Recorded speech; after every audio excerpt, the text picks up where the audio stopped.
Good afternoon, everyone. I want to go ahead and get us started. Thank you so much for joining us.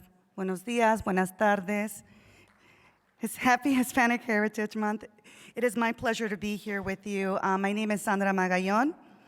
I'm the West Division Area Manager for the Minority Entrepreneur Program, which was launched in 2020. We started the Minority Entrepreneur Program in Chicago, and here 12 months later, we have 30 senior consultants throughout the country.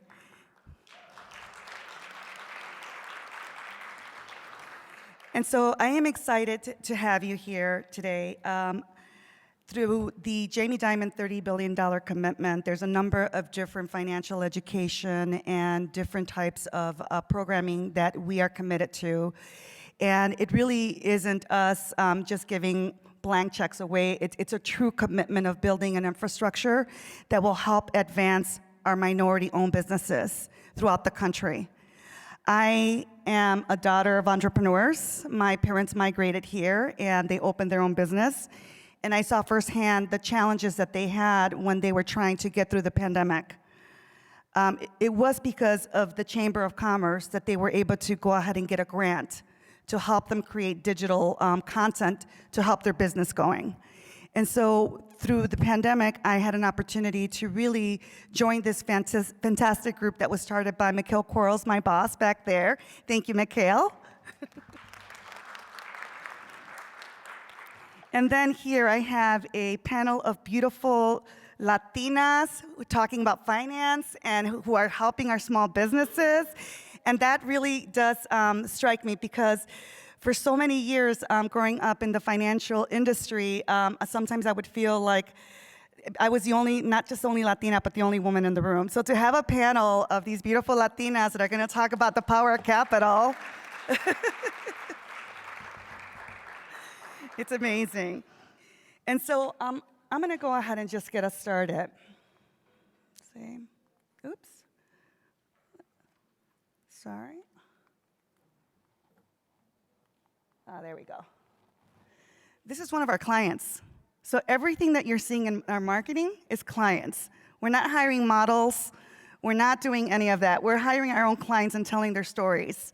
And we want to make sure that everyone understands their story. And so I'm very proud to be able to talk about the work that we're doing with small businesses. Why we're here.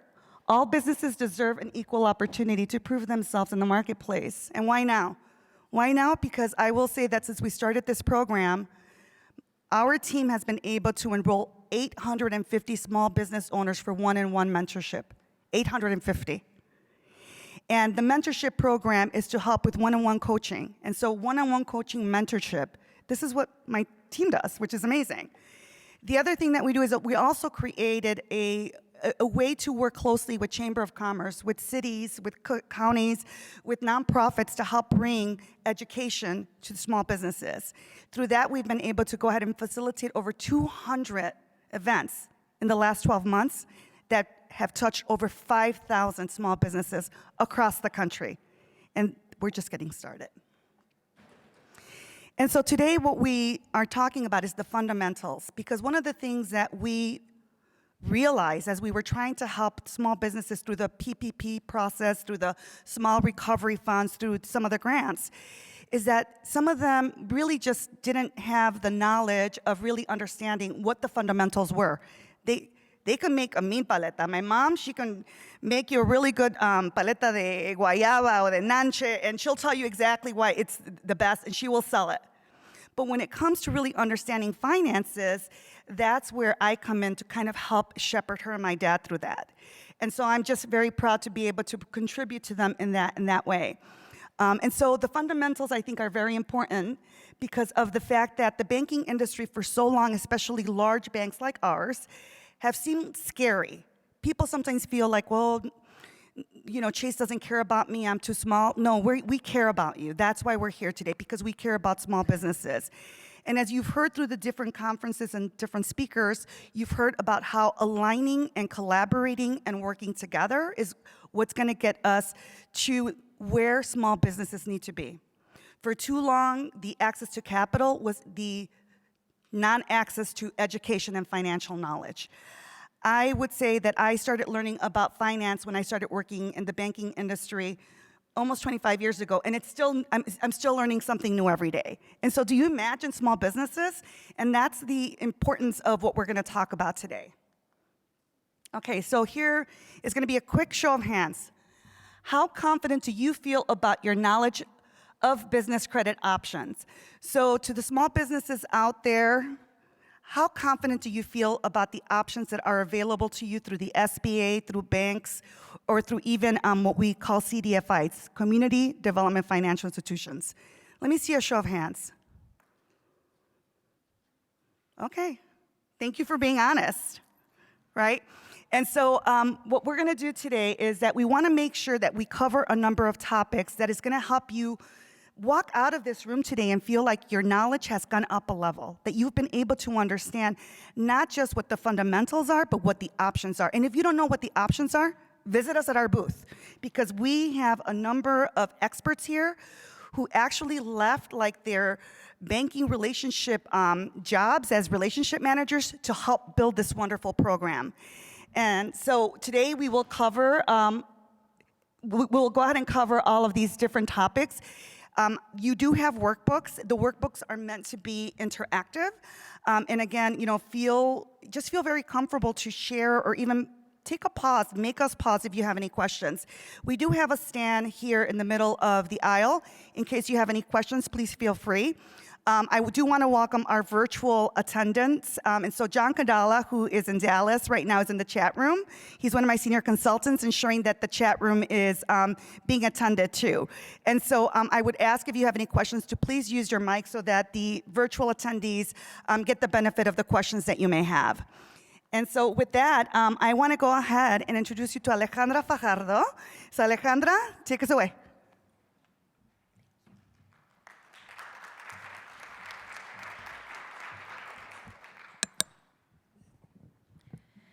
Thank you very much for being here. Buenos días. Buenos días y bienvenidos a todos. I hope you're enjoying this beautiful event, as I am. And my name is Alejandra Fajardo. I'm a senior business consultant with Chase. I'm pretty new to the firm.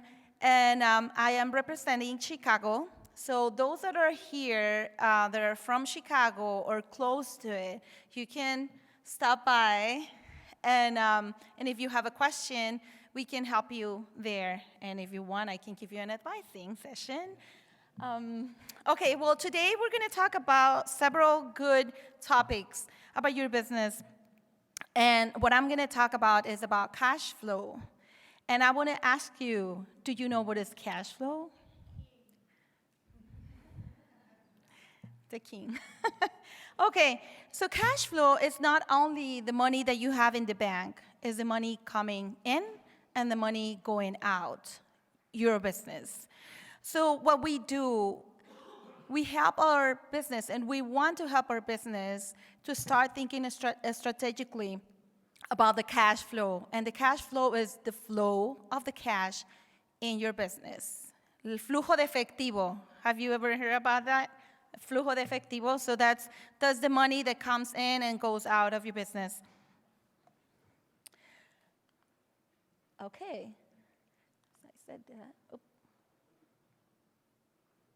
What is it? Oh, here we go. So it's not only the money that you have in the bank, but it's the money coming in and coming out, and that includes some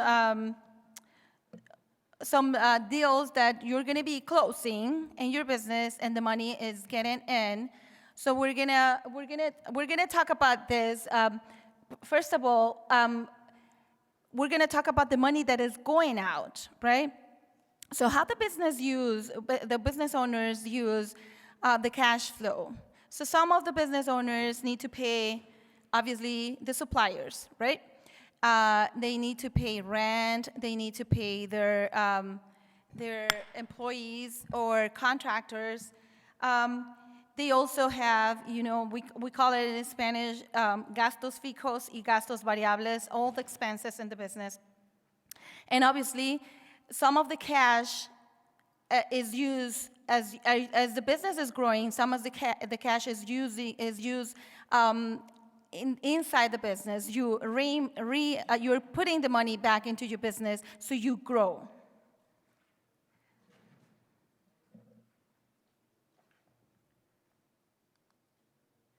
Okay, so this is an example that you're gonna find in your workbook.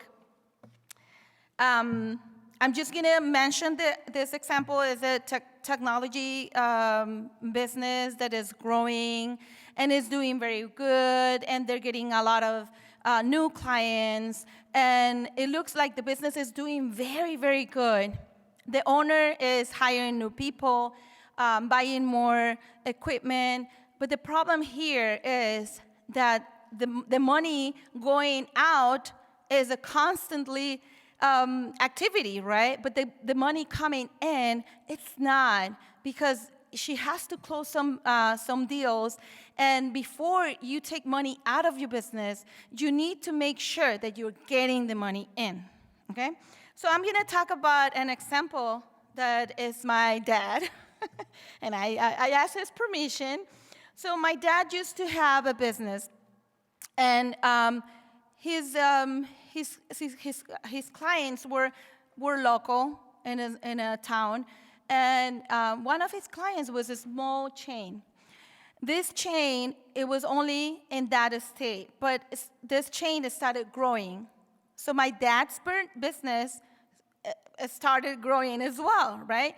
My dad had enough cash flow to cover the business activity, you know, to pay whatever he needs to pay, and to have enough money to keep working, to keep open.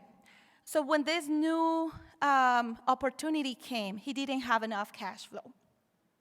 And we're gonna talk about this later, but what he did, he borrowed some money from the bank, and he applied for a business line of credit.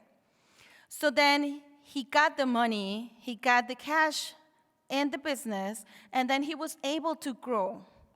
And then after a year working with this little chain, when he was working locally, he was getting the money a week after the delivery, right? Like every week. But then after the growth of this chain, and they say, okay, we're gonna start paying you after 60 days of the delivery. So my dad freaked out.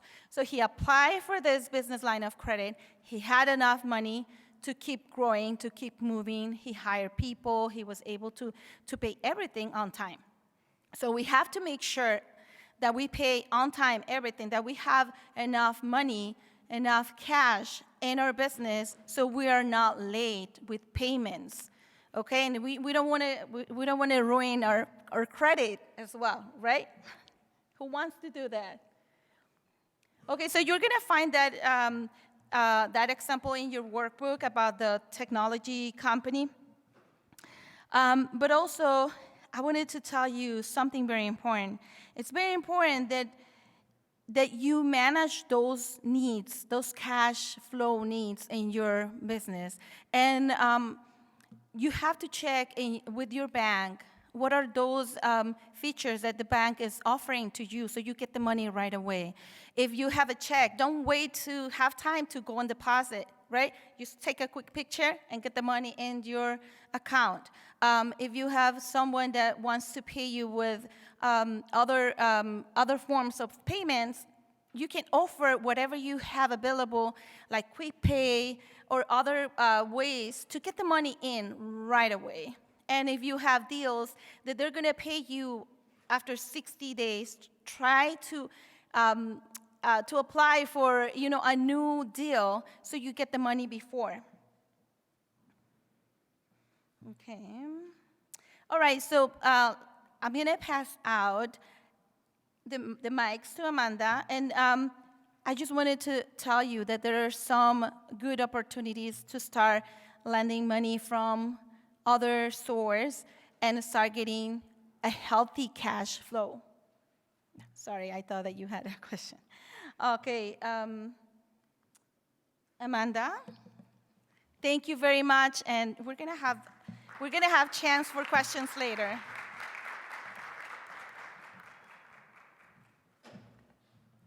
really short, so I have to bring this down.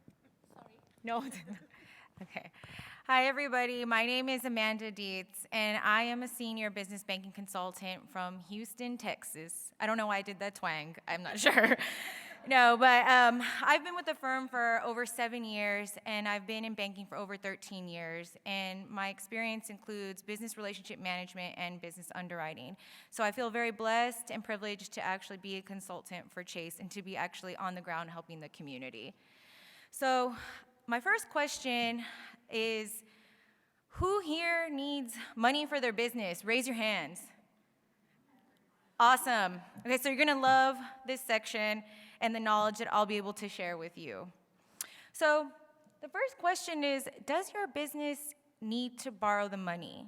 So why are we asking this question? Because you truly need to know the purpose behind why you would ask for money for a lender. But you need to know the specific purpose, right? So it could be, you know what, I need money for emergency cash flow. Look at what has happened. When the pandemic hit, people didn't have access to that emergency working capital. Or you might want to expand your business. You might want to add a new location. These are both great reasons why you would need to borrow, but you just need to know the why, because it will create a direction and guidance to achieve that goal of getting access to capital. All right, so Sandra mentioned 30 billion, right? Chase has invested 30 billion. But I feel it's very important within our roles to provide clarification that we are not just giving this money away. So yes, I did steal half of this joke from my colleague Vanessa, okay? So a lot of times business owners think that we are out there saying, we're gonna give you a house and we're gonna give you money in a check, but we are not Mexican Oprahs, right? So that's not how it works. But you know what we are providing? Resources, connections, and knowledge. Even better, right? So why I say this is because we're lending money. And when when a business is getting money from a lender, you have to know and have a plan to pay it back. Because if you don't have that plan, and if you don't know if you even have the capacity to pay it back, there's gonna be consequences. And what are those consequences? One, your credit history could get affected. 2, the interest rate could go up, so you end up paying even more. And then 3, if you want more money in the future, it hurts your ability to do so. Okay, so what lenders need to know? So of course we know, okay, they're gonna ask for business tax returns, profit and loss statements, and balance sheet. But they also wanna know the story behind why you started your business, how you started your business, and when. So they want to know the time in business. And this is important, and I'll tell you why. Because when you're working for a business, there's a difference between actually owning your business. And why? Because when you own your business, you're responsible for your business to actually make money, which is the next question that lenders ask is, are you profitable? So I like to tell my clients and my mentees, if you're gonna ask for money, you need to show that you're making money, right? And you would think that this is a logical concept, but you'd be surprised when we take a look at a lot of business financials. What they do is, I'll give you an example. It could be a contractor who's making over $1 million, right? But then they're writing off all their expenses. So then either they're showing a net loss or very minimal net profit. This is not great because as a business bank, we're looking for cash flow, and the number that is actually taken is the net profit. So if you're showing very minimal, then the chances that we're gonna lend out to you as a risk department is gonna be slimmer. The other question that is asked is your business seasonal? And why is this important? Because they wanna know the story behind when you're actually receiving majority of your revenue. The next question is very, very important, is does your business have credit? And have you built your business credit? So as we know, just like we have our personal credit, you have to establish your business credit, right? And sometimes what we see is businesses feel that getting out credit cards, they have a negative perception, but you have to show that you're responsible and you're able to actually utilize a line of credit. So the simplest way is to get a business credit card. But I do want to say something. In order to get a business credit card, they're gonna look at your personal credit. So the life choices that you're making in your personal life are going to affect whether you get business credit, right? And the business credit card, we say, that's the easiest thing because it's a smaller line of credit, and also you're able to show how you utilize that. And when I talk about utilization, is you don't want to show that you're always maxing out the credit cards. You want to show that you're able to use it, but then pay it back down. So when you receive the revenue from your business operations, you're actually paying it back down, and you're showing you actually know how to use a line of credit.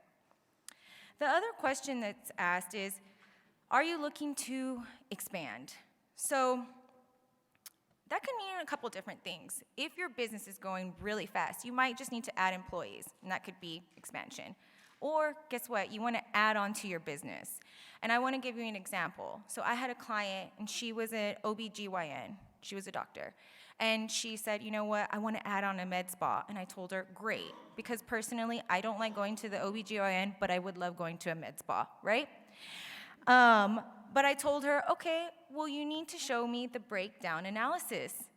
You need to show me, if you're going to ask for $200,000, tell me how much is going to adding employees, how much is going to leasehold improvements, actual build out, and how much is going to equipment, which is the next question, is are you going to be purchasing equipment?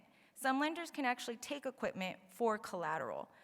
So in a lot of businesses, maybe they have outdated equipment and they know, oh shoot, I need to get updated equipment, right, to grow my business. So this is just a question that lenders want to know, and they want to know the why behind it and why you need it. So let's see. Okay, the next section, what is credit? Okay, when I think about credit, I don't think about it so literally. I think about what it stands for, and to me, it's short for credibility. Right? We want to show that we have personal credibility and business credibility. But when we're talking about credibility in today's presentation, we are talking about it more literally. So when you have an agreement between a borrower and a lender, that's credit. So if you have a business credit card, that's a credit product. If you have a business line of credit or a business installment loan, that's also credit. So I just want to make sure that everybody understands that throughout the presentation when we use the word credit.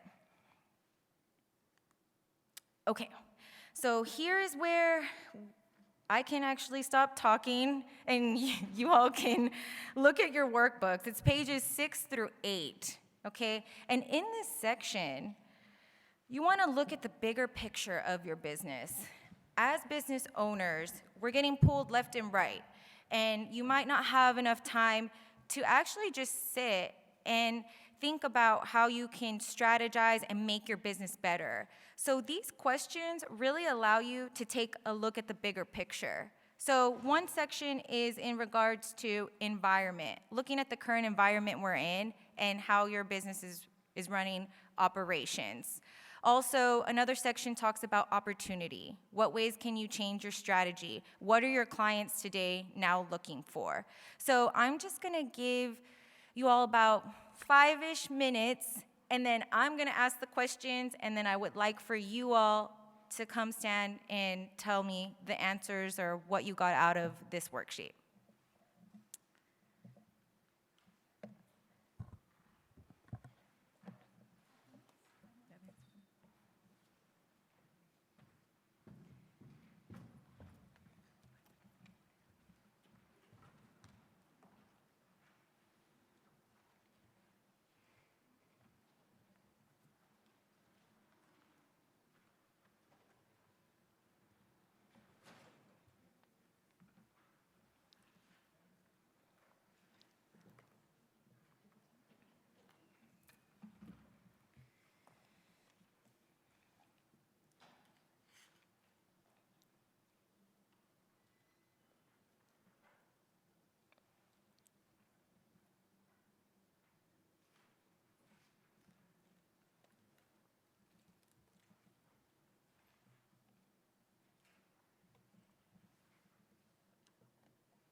And just to let you all know, you have 2 more minutes. Thank you.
Okay, we're gonna go because I think we're losing people. No, I'm just kidding.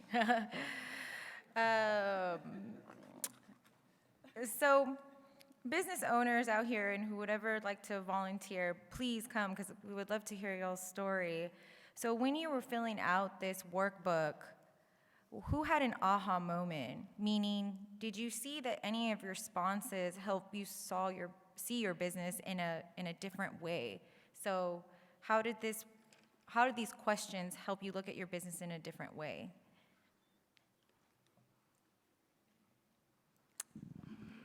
Do we have any takers? Okay. Oh, there we go. We have one brave soul. Yes. Yeah, you Yeah. can come up here. Yeah, we have people in the virtual room, so we want to make sure they hear you. Thank you.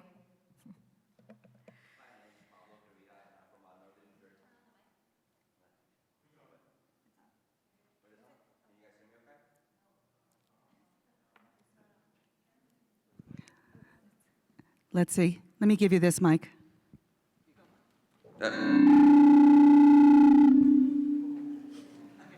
I guess you can hear me now. Okay. My name is Pablo Garza, and I'm from the Chamber of Commerce in Northern New Jersey, from Morris County. My father and I run a landscape construction company, so we do all sorts of anything outdoors for like the New York City suburbs, which are pretty wealthy. So we actually did pretty well during COVID. It was one of our best years because I mean, think about it. A lot of executives and whatnot are homes with their families. They can't go out to eat or restaurants and whatnot, so they were calling us up like crazy. We were like 2 months ahead of like quotes, just trying to get them like ahead. We'll start doing them, but it's obviously just a small family project. It's literally myself, my dad, my mom, and like 2 people that help me out as well, because I mostly run the office, quotes, bookkeeping, everything. And literally what I do is just try to keep up with the day-to-day work, and something I noticed with the workbook was that like I have to, and which I've been trying to think of without coming here, was to like get rid of the day-to-day to be done, and so it's humming by somebody else, let's say, and I have to focus on, or as a business, I have to focus on like the strategy, like the long-term strategy, which the book also says, the long-term strategy to like, how can we become like more, I guess, like for like hard times or so, or like when cash flow is low, because as a small business, cash flow is up and down. Right now, we had a client that had to do $10,000 in his invoice, and he sent a check for $2,000, which was not what we were expecting. So I have to give him a call. But yeah, so it's really important to strategize on like the long-term effects as a business per se, no matter what you actually really do is. Because as a business, you have to implement all these strategies no matter what. So that was really good for the workbook. Thank you, Pablo. Okay. Thank you all so much. Yes. And what Pablo spoke about, having a business resilience plan in place is very important, especially look at what currently happened. So I'm going to go ahead. Oh, Also, if anybody's here from Texas, please come visit me at the booth. I'd love to talk to you all. Thank you so much for this opportunity, and I'm going to go ahead and turn it over to my colleague, Vanessa Torres.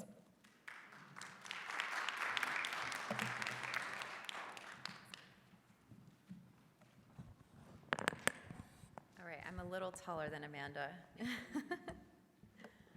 Okay, so as Amanda mentioned, I'm here, I'm a senior business consultant visiting from Los Angeles. I'm representing my California team. So I definitely want you to swing by our booth later on today. I want to be plugged in with anyone here from California, and we'll make sure that we provide you with the support that you need to help you grow and scale your business, or just connect you with additional community resources. So let's dive right in. What my portion is, I'm going to go over 2 parts, and really what this is designed to help prepare you as a business owner before you go in and ask for capital, asking for a loan. Really more around providing clarity, terms and definitions, so you can understand banker talk, right? So let's start here with, why are you a good investment? The 3 main ways business leaders can show their credit worthiness are some of the focus areas that we'll go over, as well as the difference between your personal and credit scores. And you've heard some of my colleagues reference these, so I'm going to take a deeper dive into, like, what does this actually mean? Let's go ahead and go. All right, so you as a business owner are your most important asset to your business, because without you, there is no business, right? And that goes to show and say so much more about your own personal well-being, but in addition to your business. So one thing that we know is that you are the expert in what it is that you do. You know your industry. But how can you translate that over for an underwriter to have that same faith in you, to put an approved on your application, right? And that's what we're trying to do today, is to help demystify what some of these banking terms mean and what types of reports it is that they look at. All right, so those 3 focus areas. Within your workbook, you can look at pages 11, well, between 10 and 11, that's where we're at. I'm going to present a couple questions when it comes to your leadership. Every underwriter does what is called a write-up on your business, because the numbers mean one thing, but then also the story around it is what adds the color to it. So think of these questions when it comes to your leadership team. What is the management history? How many years of experience do you have in the industry? And why did you decide to start? What solution are you delivering to the problem that's in the world today? And when we think of your team, your management team, do they give you a competitive edge over your competitors? Do you have the best of the best on your team right now? And make sure that they understand that. Do you currently have an advisory team? Do you have a business consultant? And if you don't, come to the Chase booth, because we will plug you into one, for sure. The other is cash flow. Do you have enough money coming in regularly to pay the bills that you have on time, right? We talk about money coming in and money going out all the time of your business. But let's think of how your customers pay you. Are they paying you on time? Do you give them terms? Are they pushing a little further to the 90-day mark? Because that could be very impactful to your business. And then how do you currently process your payments? Do you pay your bills as soon as they come in, or do you hold them to try to season the balances in your account and then pay them off maybe twice a month? Managing your cash flow. The other piece is collateral. What do you put up for collateral? What's going to be your skin in this game? Are you going to be leveraging your accounts receivable, your inventory, real estate, or perhaps equipment? The lenders want to make sure that they have a solid collateral coverage, just to make sure that if the business, for whatever reason, doesn't succeed, that they have that as a backup. The other part, you heard Amanda reference this earlier about personal and business credit scores. So the data that's used to drive these scores and the metrics on the back end are fairly similar, but there's one big difference. And I'm sure maybe some of you have heard it, maybe some of you have not. It's the employer identification number, an EIN, and the importance of setting that up. It's not your social security number, but you can see it as the social security number for your company, right? So you want to keep them separate. It's very important to keep your business credit separate from your personal credit, as well as your expenses. Because if for whatever reason your business doesn't make it and you face the downside, your personal is still intact, and you can rebuild from there. The other part here is really more around the terms that most of my colleagues have used today about the presentation. And I hate to sound like I'm a dictionary, but these terms are important. Most bankers take it for granted that you as a small business owner know what these terms mean. And I'm going to go through a few of them, as well as some of the reports. Right now, we're at your workbook, page 11 through 12. And you can follow along there. So loan officers want to feel confident, as I mentioned earlier. They want to make sure that you have the hard and fast evidence to show proof that your business can succeed and that you have the ability to pay your loan on time. Tax returns. So you heard Amanda talking about the balance of writing expenses out and showing a profit. The tax returns are important. I call them the golden ticket to how much capital you'll have in the following year. So when you close out your year, you should always talk to your banker, talk to your accountant to make sure that you're balancing it out, your tax liability along with your profitability. So it's definitely something to consider. And the underwriters ultimately look to see how much are you paying in taxes? What's your profitability? And they add a couple things back, but that's the primary one. The others, I'm going to go into two different reports, and these are to think of it as a snapshot in time. The first one is a balance sheet. So think of it when you were a child or a young adult, someone took a picture of you, and then think of all the measurements that you had. But then now you have someone takes a picture of you present day, you're still the same person, but the wealth that you've accumulated, the experience that you've accumulated as a person is completely different, right? So the balance sheets, the tax returns, and we'll go into the profit and loss statements are a snap in time. And the primary one here for your balance sheet is that it captures all of the assets, your liabilities that your business currently has. The leverage ratio, and these terms you can find in your workbook, so follow along with me there. Ultimately, this is the one that you want to make sure that the lower you can get it, the better. This is the amount of equity that you have in your business versus the debt that you owe and you have outstanding. If you owe a lot more money than what you have in your overall value of your company, that's going to be considered high risk. The underwriter's going to be a little iffy on that part. The other one is your current ratio. Now, this ratio is really designed to measure if your business is able to withstand a short-term crisis. And this one, the higher the better, right? So you want to make sure you put that note there. The profit and loss statement. This has also been referred to as the P&L, the income statement that accompanies the other two financials. And the data from this statement manages and captures your overall sales growth year over year, right? Did your sales go up and your margins follow? That's pretty expected sometimes.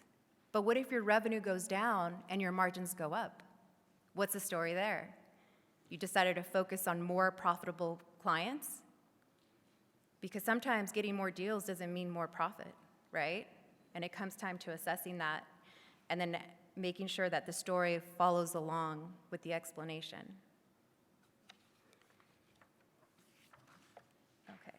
I jumped ahead. The other is your gross profit margin. So we talked about that. That is the measure of your profitability that is represented as a percentage of your revenue exceeding the cost of goods sold. Ooh, what a mouthful. All right. SG&A, so you'll see this in your workbook as well. So this is the comparison of sales revenue to selling, general, and administrative expenses.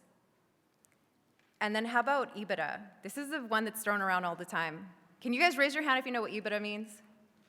Wow, you guys are really, wow, okay. You guys are really smart. I didn't know what EBITDA meant until I got into college, right?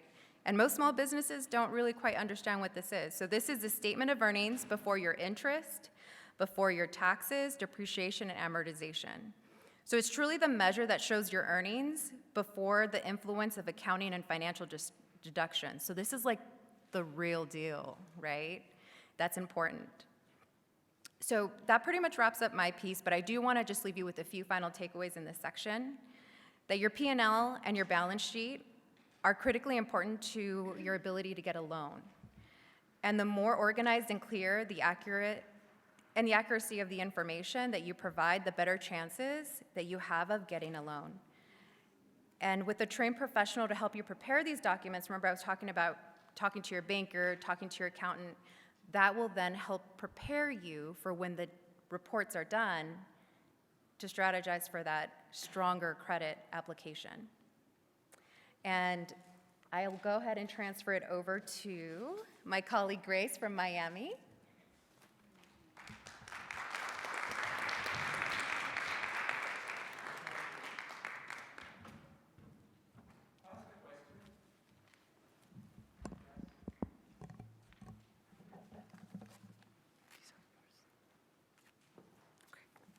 So I just wanted to ask a question before she speaks about her part. So actually, first of all, this is great that you guys are doing this. I really appreciate it. Do you guys have, when you have a Hispanic business that have to apply for a loan, a particular loan, I'm sure that you deal always with the fact that a lot of the Hispanic business owners in the U.S. may not have a Social Security number. So they will come to you and says, hey, I have great business, I've been working for a long time, for all these years, but I only have an ITIN. Is Chase able to help this business with a small business loan for ITIN holders that don't have a Social Security number? That's actually one question I have, and then I have another one. And also, if they do have Social Security number and they are able, maybe you are able to help them with an ITIN, and they show you the returns. And in the returns, then when you're under credit, it shows that their credit score is maybe low. But then you see the debt schedule and they don't have any debt. They just say, you know what, as a Latino, I don't like to get into debt. When I was little, I was told that I shouldn't owe any money to anybody. I've been paying things with cash all the time, and and they have a credit score really, really low, not because they haven't been paying their debt, but instead they haven't, accumulated credit. Are you able to help them with those with low credit scores? And my third question, I'm sorry for so many questions because I'm actually like underwriting, is what happens when they show you a return and the return, they don't show any money. But they say, you know what, I don't like to pay the IRS for money. I mean, I like to get a check back. And they show that they don't have, they say, hey, or I have all this money here, look, I make good money.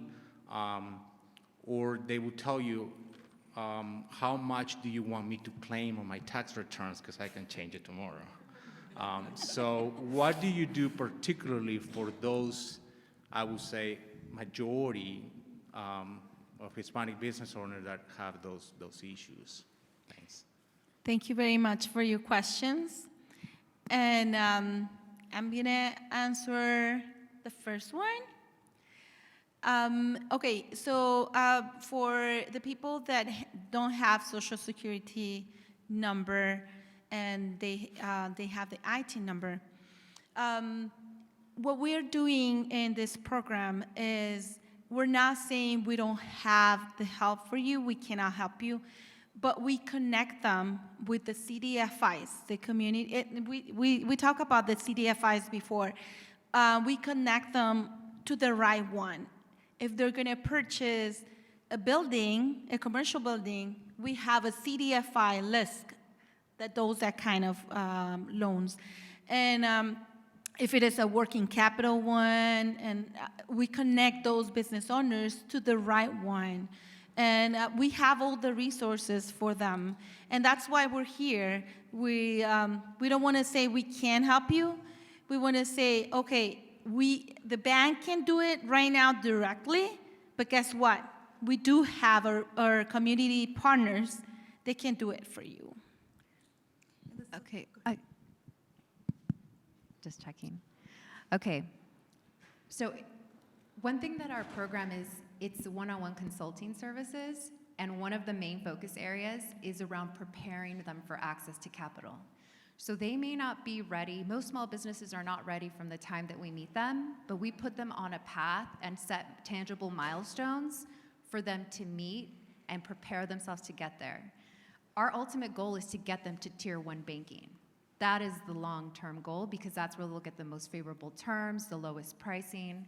But we also work with community partners because we know that that takes time. So we need to get them to that stepping stone first. We recently, through our $30 billion commitment, committed over $40 million to the Entrepreneur of Color Fund to expand that. And I'm super excited for that program because it is going to help through the micro loans, through community partnerships, up to, as she mentioned, lists for real estate. So everything from working capital, equipment purchases, and real estate, we have a solution option for them. And then the Social Security number question that you had and how we're able to go ahead and help. We do work with technical assistance, again, through nonprofits. And so, again, it's been a labor of love in trying to understand the disparity of understanding and demystifying financial education. And so JP Morgan Institute did do a study during the pandemic to kind of see how many businesses had access to capital. And I would say that Hispanic businesses had 7% access, whereas our white counterparts had 85. 85. And so a lot of the work that we're doing is just bringing the education so that there is some resilience. And so earlier on, I think it was Pablo who came up here, you know, you think about, like, you know, the rainy days. And so I have to say that my parents were lucky because I helped them with the rainy day. My dad wanted to buy an equipment for una embolsadora for his paletas that would automatically bag the popsicles. He was going to take $50,000 from his savings account and buy it cash. And I was like, you can't do that, because if you have a rainy day, those $50,000 are gone. And so I was able to walk him through the equipment finance loan opportunities that he can have, and got him in contact with the accountant to convince him that I just wasn't leading him down the wrong way, that I knew what I was talking about. And so he got the loan, and so he did have the opportunity during the pandemic to really be able to ride that wave. And just, you know, I just think that you have some really valid questions, because I think some of the challenges that we've seen, certainly this information is great to give you that foundation to get there. But a lot of the small businesses that my team is working with, like what Vanessa was stating, they're not ready for it. And that's where we're going to be able to come and meet them where they're at. So thank you for asking your questions. I really appreciate it. Mari? I already know your name. It's a very common one. There are three in the house. So my name is Mari Rabago. I'm a small business owner, but also I have a duality that I educate business owners about resources, and you guys keep repeating this word, financial education, which is much needed in our community. I want to go a step back. What I do is bring organizations like yourselves to the buy and power the Latino community, and most of us are entrepreneurs, whether it's, you know, starting from home, a small business, or trying to bring those added values and services. My question is, the basic education that we're missing as entrepreneurs, but also as the community as a whole with Latinos, there's the bad connotation when it's come about borrowing. Like, I, to this day, don't have one loan for my business. So I'm the one that pays the credit card at the end of the month. I'm afraid of borrowing for a building, which is much needed right now, by the way. So, and expanding, what are you guys doing as an institution to really bring that education to the community, particularly having the two different business accounts and personal account, the checking accounts, that kind of basic education, so we can then be excited to move on to getting more financial education about how to grow our business with that aspect. And that is my question. Thank you, Mary. My name is Grace Carolina Escudero, Senior Business Consultant for Miami, representing Colombia, land of coffee. Qué rico. Yes, thank you for that question. Today I'm actually going to discuss the different options that are available to our business owners for access to capital. I would love to have an opportunity to discuss more in depth with you how we can be able to provide you access to those. So it will be answered, I'm sure, as I present. Perfect. Thank you. Yes, thank you, Mary. Well, bienvenidos. And thank you, Vanessa. Thank you, ladies. You've all learned about the importance of financial data and the impact in your ability to obtain a loan. Let's now look at your credit options. There are three main types of credit that banks offer: credit cards, lines of credit, and term loans. You can think of these as stages for your business. Each stage is improving your chances to qualifying for additional forms of credit. Starting with your business credit cards, you can build credit over time with easy access and use, so you can gain convenience and control for your short-term capital needs. Business cards are the greatest cash flow management tool when you don't want to tap into your bank accounts. By a show of hands, how many of you have today a business credit card?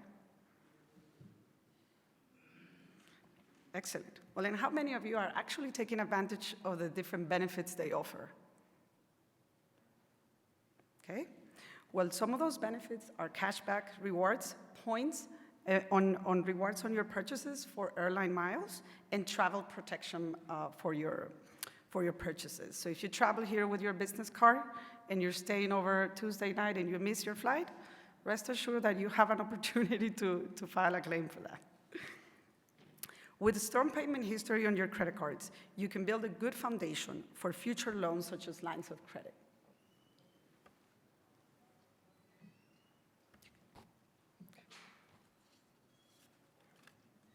Most lines of credit expire. You there? Okay. Most lines of credit expire at maturity, and if not renewed, the full balance will need to be paid off. So be mindful when you use your line of credit. Lines typically have a higher credit limit than business cards and can be accessed as cash via the online portal or checks. Lines can be used to help bridge gaps or spark growth during difficult times. If you think of the pandemic, many of you have had to use this line of credit. I personally, as an entrepreneur with my family and real estate consultant, had to use our line of credit to cover and bridge gaps for the different construction expenses that overlap throughout the last 2 years. So we can talk about term loans. Term loans typically have a more rigorous approval process than credit cards and lines of credit. They're really useful for large purchases, such as equipment or expansion or to buy another business. We can talk also about additional sources of capital, and there are many ways other beyond traditional banking solutions to get capital your business needs. So perhaps to answer many of your questions today, you have heard about the CDFIs. These are credit unions, banks, and loan funds to help those businesses upscale. CDFIs use the U.S. Department of the Treasury alongside the private sector capital to support the underserved communities. These are venture capital funds that are putting a greater emphasis on funding minority-owned businesses to provide new opportunities for growth and expansion. How many of you, by a show of hands, are working today with a CDFI? Just one? Great. Well, if you come to our booth, we can definitely connect you with your CDFI in your local communities. Consider reaching out to them. They also have different alternatives for grants that can help your business scale up. So, Grace, I feel like I need to chime in because CDFIs have been a lifeline for a number of our businesses. And so I would say definitely stop by our booth because I think that certainly as we're looking at traditional lending, that's great if you have the ability, but where CDFIs really play a role is that the guidelines that they have are just not as stringent. And so I just feel like that I need to mention that because during our work that we're doing, when you have small businesses that don't qualify, I'll say that in Chicago, we have seen little cafes get CDFI loans with an I-10, which is great because then that helps them expand. There was a barbershop that was able to purchase his own property because they were able to go ahead and just look at the structure differently and look at the impact that the barbershop was going to have in the community. And so I just felt like I would need to just really mention the importance of CDFIs because they've played a major role in us being able to connect them to our small businesses. And I just wanted to go ahead and just mention that. Thank you, Sandra. I personally am part of 3 different CDFIs in Miami. You have heard some of them, Ascendos Prospera. They actually help and cater to Hispanic-owned businesses in different capacities with technical assistance, education, and like Sandra mentioned, funding as well. So definitely your banker should be able to connect you at your local market with that CDFI to help your business. So now a little trivia question before we go to the SBA. So what is the #1 U.S. government agency that provides support to entrepreneurs and small businesses? The SBA, thank you. If your business is new, and raise your hand if your business is new. Yes? Thank you. If your business is new and doesn't quite really meet the cash flow requirements of your bank, you might want to consider an SBA loan. And these type of loans that I'm going to discuss briefly, it's not your Paycheck Protection Program, and they're not the Economic Injury Disaster Loan Programs. The SBA was founded in the 1960s, providing the support to small businesses to help their business grow. One of the pillars of these programs is the SBA Express.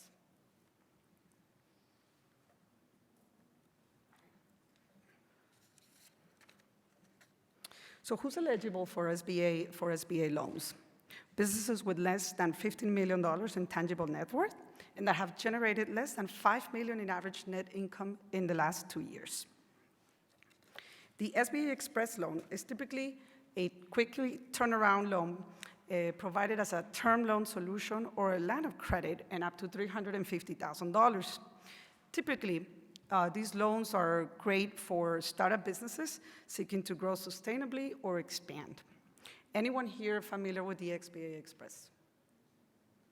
No. So I'll give you an example. Briefly, in my previous experience as a relationship manager, we helped finance an SBA franchise, someone who was let go of their job and needed to start up a business, and we were able to finance that franchise with an SBA Express. So definitely something you want to consider if that's an alternative you're seeking. So now we turn over to page 16 on your workbook.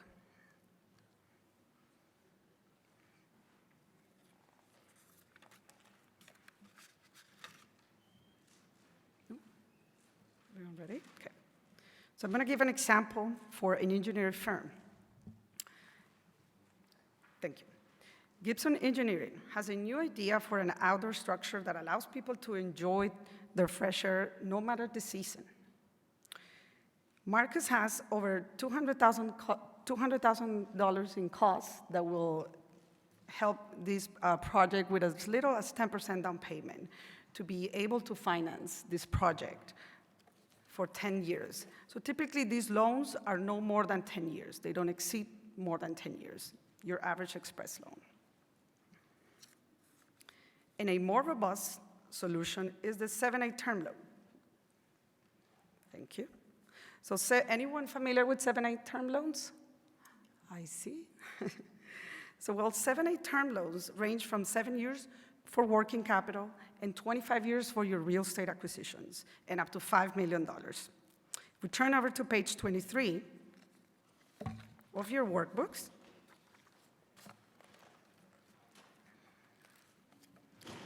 We have a business named Kick It. Kick It is being reached out by a competitor that calls to find out whether Carmen, the business owner, is interested in buying them out. The asking price is $400,000. She can handle the $40,000 down payment, and she can make payments on a 10-year loan. Now, Carmen has an option to continue building an empire of sneakers. I personally want to talk about my life experiences so I can relate more to the audience. I recently, in my previous role as well, I was able to help a business obtain a $700,000 credit with a 7(a) program to finance their very first warehouse.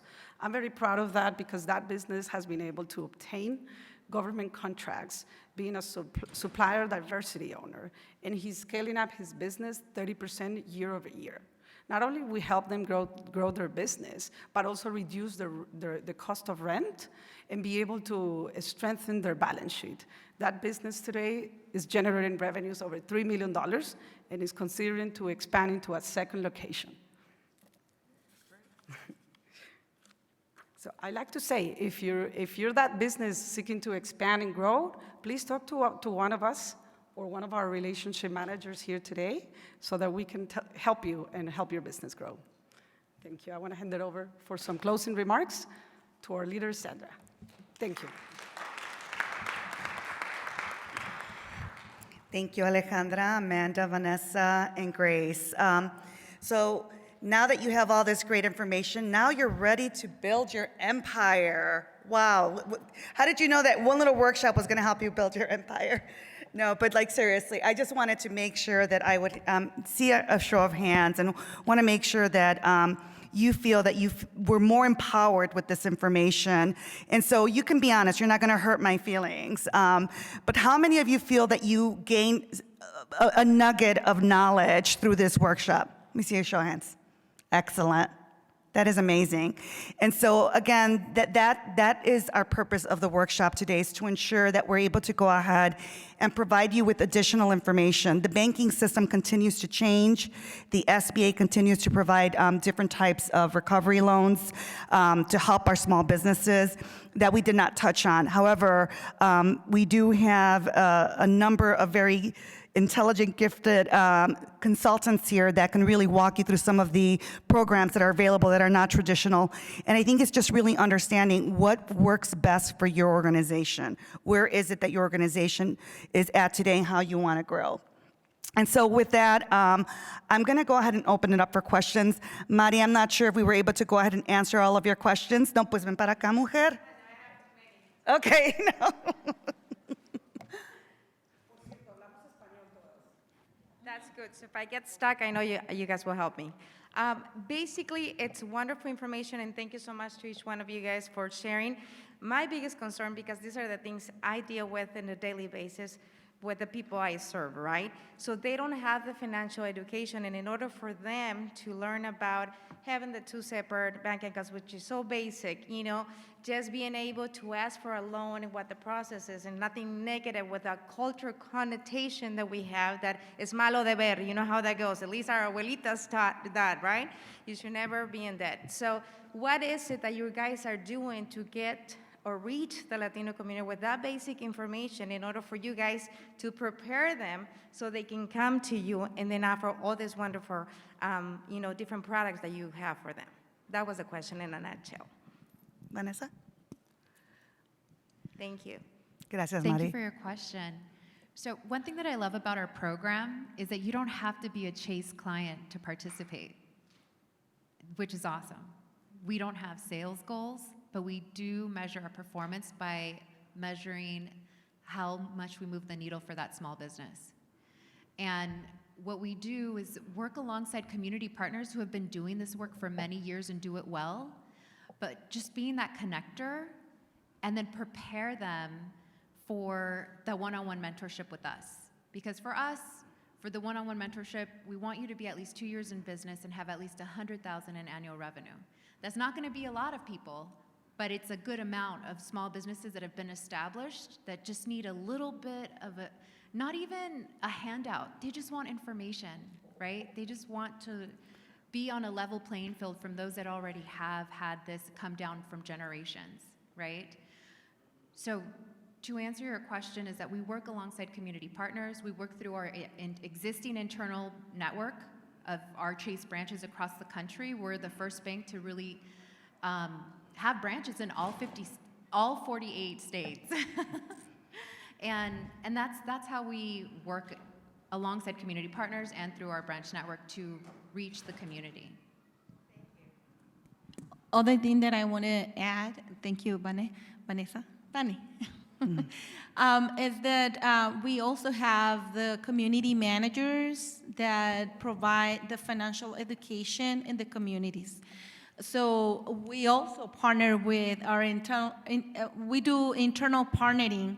And what I'm doing with one of my community managers, it's that we have these little cafecitos, and we invite the business owners to talk about the importance of this. You know, sometimes, and it hurts. Sometimes it hurts telling our community, you have to be in debt in order to start creating your credit. If otherwise, you're not gonna build a credit, and that's a little hard. But you're right. A lot of business owners don't want to owe any money, but it's important to educate the business owners and do these little workshops or talks, just to let them know. And that's the way we let them know how we're the way they have to do this. Hi.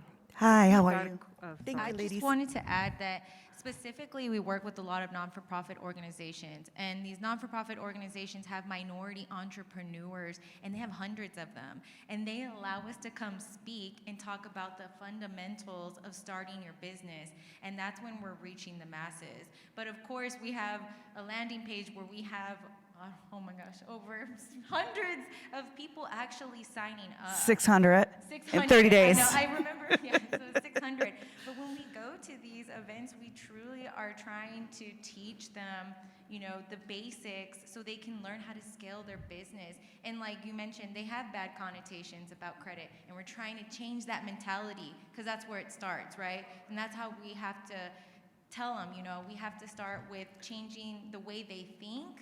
And that's what we do when we go to these events and when we reach out to our mentees. I mean, if you get to have a business consultant, you know, that's awesome, because we'll talk to you and draw a cadence on a weekly basis. But when we go and connect with these non-for-profit events, we truly are talking about all these important things so they can get access to capital at a bank like Chase. Thank you, Amanda. Hi. Hi. So I've got a question about venture capital. So I'm starting a business that's virtual reality based. So it's an application to help people with anxiety. And I've got my pitch deck done, my demos are done, but do you guys also have relationships with venture capitalists that you can put startups like mine in touch with? Yes, so many have come up. And so it's interesting to kind of see what the landscape is looking like, because I think they're building the plane as they fly it, so to speak, right? Trying to understand, like, how do they take, how is it that they work closely with different organizations to find the funding? And then you have the angel fund, you have all sorts of funding. And so really depending on like what your target market is, you have a number of venture capital startups that are working depending on what your niche is, right? And seeing like if it's a good fit. Yeah. And so definitely come visit us at our booth and Great, and find. I'm in LA, so. Oh, awesome! You're in I'll be great. talking to you, You're in okay. great hands. Yeah, You're in great okay, hands. thank What's your you. name? Lisa. Lisa. Lisa Valtierra. Yeah, my company's name is Audaz, and I'm incorporated already. I've got amazing advisors that have gotten me to this point, and my lawyers are amazing too. So Congratulations, I'm definitely on the Lisa. way. Thank you. Congratulations. Thank you. Thank you. All right. Any more questions? Just wanted to step in for my colleagues for a second. Millie, to your point, so I'm Melissa Hutziglu, and I have the privilege of working with this amazing team here. I'm just going to turn this around this way.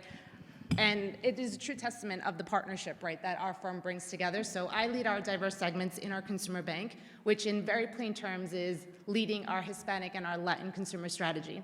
And to your point about the fundamentals and essentially providing the access to our clients, we have a website. You don't have to be a client of Chase. It is chase.com/financial health goals. And this is where you can go in and learn about the fundamentals of what it means to establish credit, what are the key budget savings, and helping you to build that ecosystem of knowledge to then be able to join hands here with our business team.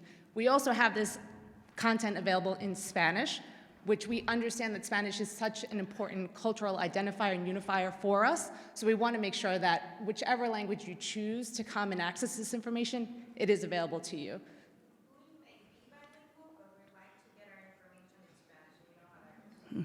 Absolutely, it's your option, right? Optionality is key, but I did want to put that out there. And again, that is hopefully a starting point that we can then bring all this amazing information and these resources to you from the start to the end.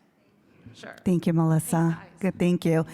And so before I wrap up, I definitely would be remiss not to point out that I have two of our partners from SCORE here who have been wonderful in helping us. So if you can raise your hand. They have done a fantastic job with the mentoring session, and so we're working hand in hand with them also and ensuring that we are aligning all the work that we're doing. I think the beauty of the work that we're doing now is that as organizations, as banks, we're coming together and we're trying to learn from each other. We're trying to learn what it is that we can do to align our work. See,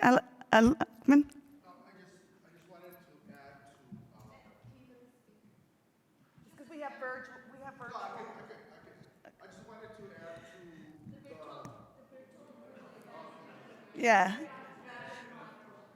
Sorry. I just wanted to add, because we have come into the SCORE Chicago office, and I've been the chair of diversity and inclusion for SCORE in Chicago for 3 years, and we're starting to see business owners that are coming in, and instead of having a proven concept and launching their business, they are looking for angel investment, and that's a slippery slope.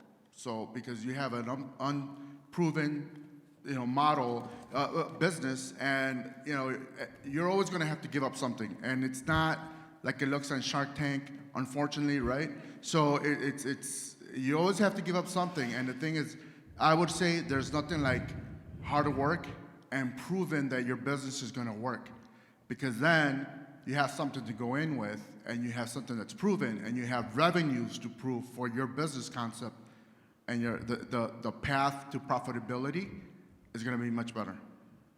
Thank you, Alfonso. Thank you. Well, thank you for those words. If anyone wants to reach out, they have been wonderful partners in going ahead and connecting small businesses to mentors.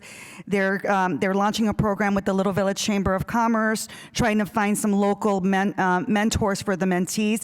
And there's a huge need for bilingual mentors. And so we're working closely on what it is that we can do to align the work that we're doing, because we're all bilingual, which is amazing, to be able to go ahead and bring the small group activities in order to be able to reach to scale. We're also working really closely with our global supplier diversity partners. And so I'm seeing Jim here, and he's been a great resource in helping us build out a program to not only just talk about our $750 million commitment to spending additional funds in supplier diversity, but he's helping us go ahead and create a program to really understand how is it that we can scale businesses so that they can go ahead and get certification and have the opportunity to advance through different programs that we've seen throughout our organization and different partners. And so again, this is just the very beginning. We're 12 months into the program. We have wonderful leaders here in the room with us. And so I want to thank Silvana for coming in and hearing us talk about the programs that we're building. Would love to hear your feedback. Carolina, thank you so much for your support. And Melissa, thank you. And Christina and Mikhail, thank you so much. We really appreciate it. I hope that this information was helpful and that you leave this room today just really understanding that we are really working towards advancing racial equity, and the only way that we could do it is if we work together. And so thank you for taking time to participate in our workshop.